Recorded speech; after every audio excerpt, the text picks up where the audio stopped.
امام حسین نے کردار کیے. کل میں نے جناب زہیر خین کے سلسلے سے عرض کیا تھا, آج میں آپ سے کہنا چاہتا ہوں حسین اتنا بڑا کریم ہے, جب دنیا میں آتا ہے تو فرشتوں پہ کرم ہے, جب دنیا سے جاتے ہیں تو حور کو علیہ السلام بنا کر جاتے ہیں, حور کو علیہ السلام بنا کر جاتے ہیں. جان نے یہی تو کہا تھا, اے مولا مجھے مرنے کی اجازت دے دیجئے. جب یہ کہا کہ مجھے مرنے کی اجازت دے دیجئے, دیکھیں باب فضائل کا فقرہ ہے, اس میں عرض کرنا چاہتا ہوں. تو مولا نے کہا نہیں, ہم نے تمہیں اپنے بیٹے کے لیے روک رکھا ہے, سید سجاد کے لیے روک رکھا ہے. تو جان نے پلٹ کر کیا کہا تھا, مولا آپ مجھے اس لیے نہیں جانا دینا چاہتے کہ میں حبش کا رہنے والا ہوں, سیاہ فام ہوں, میرے پسینے سے بدبو آتی ہے, میرے پسینے سے بدبو آتی, اس لیے نہیں جانے دینا چاہتے. مولا نے جون کو سینے سے لگایا, کہا میرا بیٹا اجازت دے تو جاؤ.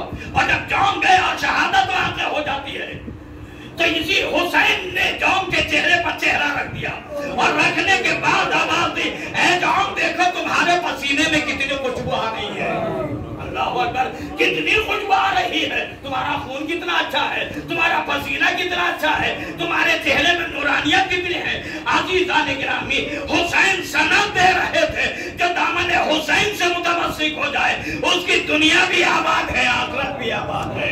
صلوات بھیجے بر محمد. اس میں مسائل کی طرف ملحق ہونا چاہتا ہوں, لیکن تھوڑا سا رکنا چاہتا ہوں. ہم امام حسین کو پہچانے, حسین کس لیے کربلا میں آئے تھے.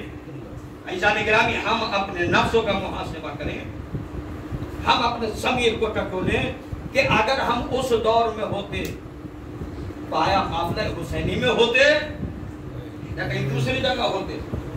انسان کو ٹٹول کرتا ہے, انسان کو اپنے دامن کو دیکھنا چاہیے, اپنے دل کو. عزیزان گرامی, بہت معذرت کے ساتھ میری گفتگو میرے جوانوں کے لیے ہے, میرے جوان سمجھیں اور اس بات کی طرف متوجہ ہوں کہ ہم کس طرف ہوتے ہیں. روز محشر ہو, میں آپ سے ایک سوال کروں, روز محشر ہو, روز محشر میں دو پارٹیاں کھڑی ہوں, ایک حسینی پارٹی اور ایک یزیدی پارٹی, دو پارٹیاں ہوں گی نا. یزیدی پارٹی ظاہر سی بات ہے جہنم جانا ہے. کیوں, یزید کیا چاہتا تھا, یزید یہی تو چاہتا تھا کہ دین ختم ہو جائے, لا الہ الا اللہ کا نام ختم ہو جائے, نمازیں ختم ہو جائیں, اذانیں ختم ہو جائیں, روزے ختم ہو جائیں, حج ختم ہو جائے, دین ختم ہو جائے, حقوق بندگان ختم ہو جائیں, رشتہ داریوں کا سلسلہ تمام ہو جائے, محرم اور نامحرم کا فرق ختم ہو جائے, حلال حرام ہو جائے, حرام حلال ہو جائے. یہی تو یزید چاہتا تھا. حسین کیا چاہتے تھے, دین اپنی جگہ پر رہے, لا الہ الا اللہ کا پرچم بلند رہے, نمازوں کا قیام رہے, توجہ دیے, نمازوں کا قیام رہے, زکات ادا کی جائے, خمس نکالا جائے, غریبوں کا حق ادا کیا جائے, بھائی کو بھائی سمجھا جائے, محرم اور نامحرم کا فرق ملحوظ خاطر رہنا چاہیے, صلہ رحمی ہونا چاہیے, گھروں کے رشتے پامال نہیں ہونے چاہیے, بہن اور بھائی کا رشتہ, پھوپھی اور بھتیجے کا رشتہ رشتے کی حیثیت سے رہنا چاہیے. یہ سب حسین چاہتے تھے اور یزید ان سب کو مٹانا چاہتا تھا. زیارت وارثہ میں جب آپ سلام کرتے ہیں, سلام کرنے کے بعد بات شروع کرتے ہیں, تو وہاں کیا فقرہ ہے, اشہد انک قد اقمت الصلاۃ وآتیت الزکاۃ وامرت بالمعروف ونہیت عن المنکر. میں گواہی دیتا ہوں, اے میرے امام, میں گواہی دیتا ہوں, آپ نے نماز کو قائم کیا, آپ نے روزے کو قائم کیا, آپ نے حج کا قیام کیا, آپ نے زکات ادا کی, آپ نے دین کا قیام کیا, آپ نے امر بالمعروف اور نہی عن المنکر کا قیام کیا. میں گواہی دے رہا ہوں. توجہ دیجیے گا, حسین آواز دیتے ہیں کہ تو گواہی دے رہا ہے, آیا تو قافلہ حسینی میں شامل ہونا چاہتا ہے. توجہ دیجیے گا, ہمارے بزرگ علماء آج کے ڈیٹ میں کہہ رہے ہیں یہ جو 40 ہیں لوگ جا رہے ہیں نجف سے کربلا, بیعت روی ہو رہی ہے, یہ اس لیے نہیں ہے کہ دوڑ لگانی ہے, یہ اس لیے ہے تاکہ یہاں پہ کردار کو سمجھنا ہے, ہم کس قافلے میں شامل ہو رہے ہیں, ہم کس قافلے میں شامل ہو رہے ہیں. امام حسین آواز دیتے ہیں, ارے قافلہ حسینی کل بھی رواں دوا تھا, آج بھی رواں دوا ہے. توجہ دیجیے گا, کل بھی رواں دوا تھا, آج بھی رواں دوا ہے. جو بھی قافلہ حسینی میں شامل ہونا چاہتا ہے, مقصد حسینی کو آباد کرتا چلا جائے, قافلہ حسینی میں شامل ہوتا چلا جائے گا. مقصد حسینی کیا ہے, نماز کا قیام,